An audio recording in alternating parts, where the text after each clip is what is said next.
Hey guys, welcome to EOC Explain. Here we go. Alright, we're going over question 30. Pause if you want to go over yourself, otherwise we're going to get rolling. Characteristics such as widow's peak or attached earlobes are determined by genetic code. Which components of DNA are referred to as the genetic code? So first off, we are awesome, and as such awesome people, let's highlight genetic code, components of DNA, and genetic code. So we're really focused on the genetic code. And components of DNA, I want to go ahead and circle that because that's pretty important. So first off, what does a DNA look like? Boom, there's our DNA, right? This is what we're going to focus on. If we focus on this, the whole question is going to be a piece of cake. Let's go through our answers real quick. So F is phosphate groups.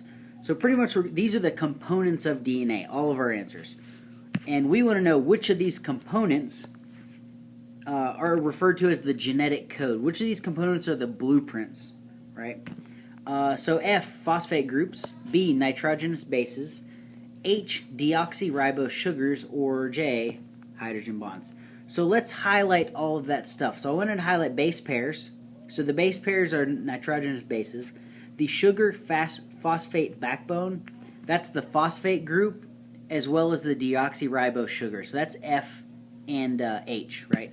And then the hydrogen bonds are the center part that, if you can see that highlighted, bam, that's the center part. So that's everything, right?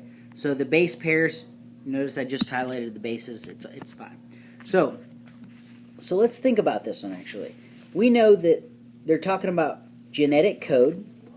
And we think about genetic codes, I think about people. I think about different people and what everybody looks like and how I look like compared to, the person next to me or the person across the world from me. And one thing to note is that we all look different, right? There's not a bunch of clones of me everywhere, and there's not a bunch of clones of you everywhere. Everybody looks different, which tells me there has to be some kind of variety or differences in the DNA. So if I looked at my DNA and I looked at your DNA, there should be a part of our DNA that's different. And that different part should be referred to as the genetic code, because that's like your genetics versus my genetics, right? And there also should be several parts of that DNA which would be the same. And that tells me that that wouldn't necessarily have to do with the genetic code. Maybe that's just needed for the shape or something like that. So let's look at this DNA we have here and let's start thinking about, okay, we know that everybody's different. We know that there's a lot of diversity in the genetic code. So the things that are the same aren't going to necessarily have anything to do with the genetic code. So the things that are different probably will. So let's look. Let's highlight some stuff, right? So again, we're looking for differences. So first off, I see the sugar backbone. That is the same. We're just straight up eliminating them fast. Sugar backbone, it's the same all the way down, right? So that's not a difference, so that really wouldn't determine the genetic code. I see the hydrogen bond. Notice the green line that's right in the center all the way down. They all have hydrogen bonds, so that's not any different, right? That should be the same with everybody's DNA. And if we go back to the sugar, it's the sugar phosphate backbone. So that covers F and it covers H. It's the same. It's like the sides of the ladder.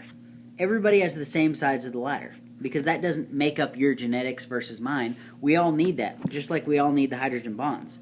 So that eliminates really all of them, right? Because the only thing we need is the sequence of the letters.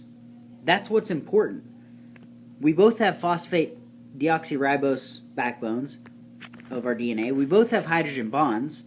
That's the same between me and you. What we don't both have is my sequence in one part of my DNA might be AGT-ACG, like this one.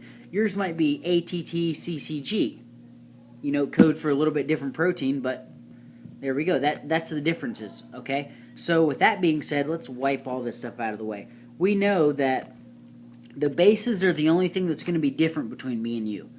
And with that being said, that's the only answer left. I mean, we can knock these off pretty fast because it is what it is. Everything else is standard across everyone's DNA, whereas the bases between me, you, your mom, your dad, any relative, any non-relative across the world is going to be either drastically different or slightly different, okay? So the answer is G.